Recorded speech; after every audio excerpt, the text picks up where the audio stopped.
vous avez pour devoir de veiller à ce que les interventions des élus, des conseillers municipaux, ne soient pas interrompues. Donc voilà, je préfère le dire puisque vous venez... Monsieur avait terminé. Oui, mais moi pas. Sur la première réaction. Quand monsieur Pozzevera, vous intervenez pour des choses... Oui, non, alors il n'y a pas de limite à la liberté d'expression en fait. Il n'y a pas de condition sur cette liberté d'expression. C'est pas comme ça que ça fonctionne. Bref, pour en venir au point qui nous intéresse présentement, eh ben, c'est fatigant. Parce qu'au dernier conseil, suite à votre ping-pong verbal avec M. Weber, vous empêchiez l'opposition de poser ces questions, ce qui constitue pourtant à nouveau une obligation légale. Et aujourd'hui, vous remettez une pièce dans la machine avec cette délibération absurde. Alors comprenez-moi bien, je n'aime pas que l'on utilise le mot racisme à tort et à travers. Moi non plus. Non, la ségrégation que vous pratiquez à l'entrée de la piscine ne me semble pas raciste. Absolument pas. Pour moi, elle est injuste, infondée, clientéliste. Elle traduit vraisemblablement aussi votre volonté de vous barricader dans ce que vous considérez être votre ville. ville. Est passé chez le préfet et ça n'a pas été... Mais elle n'est pas, à mon avis, raciste. Un raciste, c'est plutôt quelqu'un qui soutiendrait Marine Le Pen au second tour de la présidentielle, si vous voyez ce que je veux dire. Vous allez faire la même chose sur Neuilly, parce qu'à Neuilly, exactement la même décision a été prise. Oui, Personne n'a parlé de racisme concernant la ville de Neuilly. Donc, écoute, on verra ça, vous n'êtes pas... Oui, alors à Neuilly, on a encore moins d'élus à Neuilly qu'à Puteaux, donc on aura encore moins de poids sur les décisions. Alors, donc effectivement, je ne cautionne pas l'utilisation du mot raciste. Je trouve que c'est effectivement un peu déplacé ici. Je ne pense pas néanmoins que ça... vous irez le procès, vous verrez. Non, mais c'est très bien. Ce qui veut dire que vous aussi, vous n'allez pas dans le sens de M. Weber sur le mot raciste. Ah non, sur le mot raciste, je ne vais pas dans le sens de M. Weber, mais je ne pense pas que vous gagnez votre procès néanmoins. Mais de là à lire ce message sur Twitter, un média sur lequel on trouve un nombre de déchets incroyable, puis le faire constater par l'huissier, puis essayer de porter plainte pour diffamation, avec vraisemblablement procès, appel, cassation, etc., il y a des gens de votre cabinet qui semblent s'ennuyer. S'ils souhaitent, ils peuvent m'appeler, je leur donnerai des idées d'occupation plus constructives. Je pense que vous avez le numéro. Figurez-vous que les députés éoliens lisent également cela, et ce sont les députés éoliens qui ont alerté, parce que je ne l'avais même pas vu.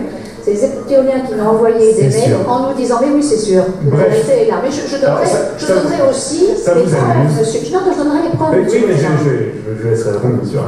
Bien sûr. Bref, ça vous amuse. Non, ça fait pas rire. Vous d'un côté qui essayez de remporter de nouveaux procès face à M. Weber pour améliorer votre score, puisque vous êtes actuellement très largement mené, et vous qui espérez de ce faisant asphyxier financièrement un opposant. Monsieur Weber, de l'autre côté, de toute façon, n'est pas inquiété. Attention au combo, la sémantique est importante. Si je peux finir, monsieur Weber, de l'autre côté, n'est pas inquiété. Enfin, vous essayez de l'asphyxier, mais de toute façon, monsieur Weber arrive à lever suffisamment de fonds pour couvrir les frais de justice. Donc, c'est complètement absurde comme raisonnement. La question n'est pas là, ça n'a rien à voir avec... Et ça vous permet ça permet en plus à l'opposition de tourner en ridicule. Donc, je ne vois pas du tout l'intérêt. Donc vous admettez qu'il n'est pas légitime. Nous, Madame le maire, nous sommes fatigués. Votre raisonnement ne tient pas. Pour mon groupe, Monsieur Bourg, c'est dommage qu'il ne soit pas là parce que je pense qu'il serait d'accord avec nous. Et je suis certain que dans votre majorité, ce que dit Monsieur Weber aussi, certains qui n'osent pas s'exprimer le sont aussi, c'est fatigant. Monsieur Bourg, j'espère qu'il va faire la même démarche. Nous sommes là pour parler politique, pour parler du quotidien et de l'avenir des Putéoliens, pas pour vos bagarres de cours de récré. C'est pas une bagarre de cours de crèche. Attaquez-vous au tribunal. Attaquez-vous au tribunal comme vous le voulez. Enfin, voilà, ça vous regarde. Mais faites-le en votre nom et arrêtez de mêler la ville à ça. Ça n'intéresse personne. Eh bien, écoutez, on verra. Je mets aux voix. Qui est contre? Très bien. Madame Certaine, oui. Qui s'abstient? Je vous en remercie. Une abstention? Une abstention? C'est une abstention, Madame Certaine, ou non? Ou c'est un contre? C'est contre l'abstention. Elle se prononce pas. Contre. Très bien. Passons à la question numéro 10, Madame Arcari. Alors, il s'agit de l'approbation de l'adhésion des communes de Châtillon, Josiane, si tu peux rapprocher ton micro.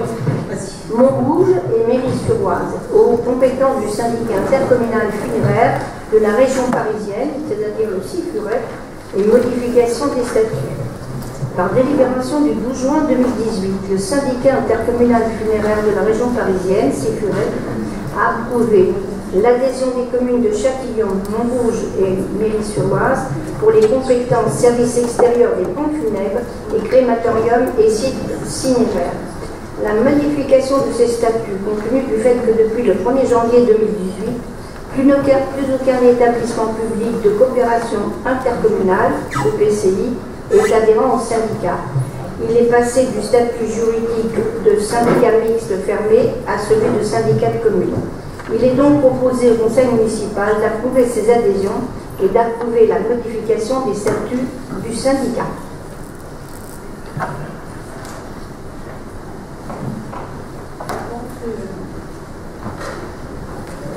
Est-ce que vous approuvez cette adhésion de ces 3 communes? Donc aussi FUREP, qui est contre, qui s'abstient. Unanimité, je vous en remercie. Question numéro 11, M. Bernasconi. Merci Madame le maire. C'est un avis du conseil municipal sur l'exercice de la compétence création ou aménagement, gestion des parcs de stationnement construits sous la maîtrise d'ouvrage de l'établissement public territorial Paris-Ouest.